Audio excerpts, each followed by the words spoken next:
Hi, and welcome to Stamp with Ginny. Today I'm going to share with you this adorable little 3D box card. It stands all on its own, and the little birthday cake here, I hope you can see, has a bright, shiny finish to it.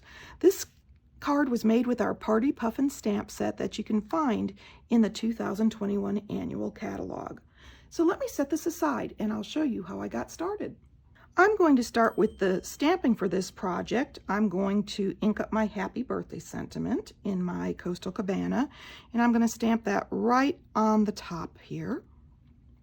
And then I'm going to bring in my little birthday cake and ink it up with the memento. And I'm going to stamp that right on the left-hand side of my panel. And then I'm going to bring in this sticky note that I've stamped the image on and cut out because I want to mask that. And then I'm going to bring in this sweet little puffin. I'm going to ink him up and stamp him right here to the right of that birthday cake. And all that mask is going to do is protect the little foot area here. I've got that removed and I'm ready to color. I've brought in my polished pink Pool Party Pumpkin Pie and dark Daffodil Delight, and I'm ready to start coloring. I'm going to start with the candles here, and I'm going to do the flames with the dark Daffodil Delight, and then I'm going to bring in my dark Pool Party, and I am going to do the candles along with the underside of the plate here. And I'm going to do this a couple of times so that I darken the color so it's closer to the Coastal Cabana. Next, I'm going to bring in my light Pool Party, and I'm going to do the plate top edge. And I'm also going to add a little swish of color under the puffin's feet to ground him. Next, the polished pink. This is the icing on the cake, and of course you could change this color depending on who the card is for.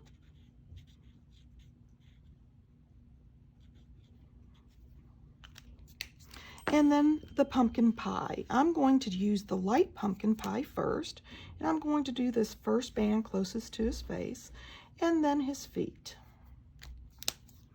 And finally, the dark pumpkin pie, I'm going to do the edge of his beak and add some shadow to his feet there. And I'm finished with my image, and I'm ready to start assembling. So let me show you what that looks like. Before I start building my project, I'm going to start with my double oval punch, and I'm going to punch out 2 oval circles from the Coastal Cabana.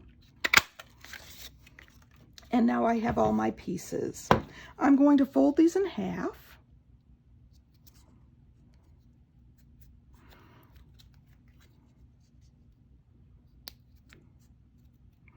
And I can make those nice and tight with my bone folder because I want a nice tight crease there. Next, I'm going to bring in my cardstock base and that I have got scored every 2 inches, and I'm going to fold on the score lines.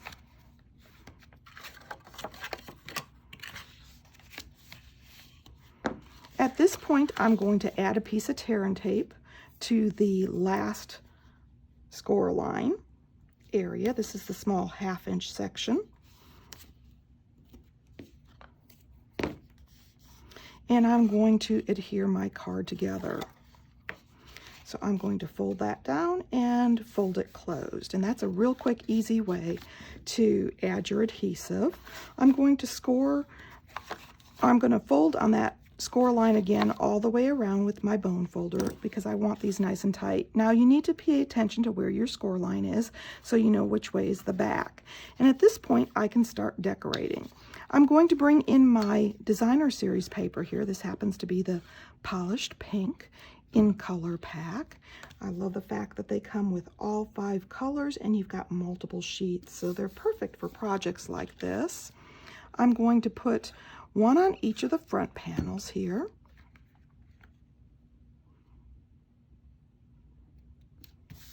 And then I'm going to turn it over, and I'm going to decide where I want the last and the sentiment panel to go. I'm going to put the designer series paper here on the right.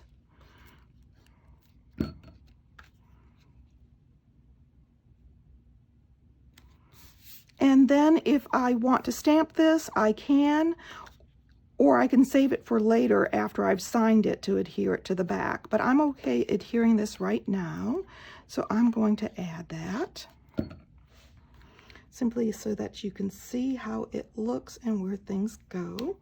There we go. The last thing I'm going to do is adhere my puffin down onto the Coastal Cabana cardstock piece here, so it's ready when I need it. There we go. I'm going to bring in my card front here and decide where I want the puffin. So I want these ovals to go about in the center. So I'm looking right about here. So I'm going to set this one down, and I'm going to bring in the other one, and I'm going to add some adhesive to the back of it and line it up with that fold and adhere. And you can even open this up to line that up so it's nice and close to the edge. Then I'm going to bring in the second oval, add adhesive to the back, and do the same thing on the right side. And once again, I can open that up to make sure it's not going over, and it'll fold flat. So now that I have the oval here, I'm ready to add my focal point. So I'm going to add some adhesive onto both of these, and then simply place my puffin exactly where I want him. There we go. I'm going to allow that to dry since I used the liquid adhesive, and I'll show you how the card pops. Now that my focal point is adhered and the adhesive is dry, I'm ready to set my card up.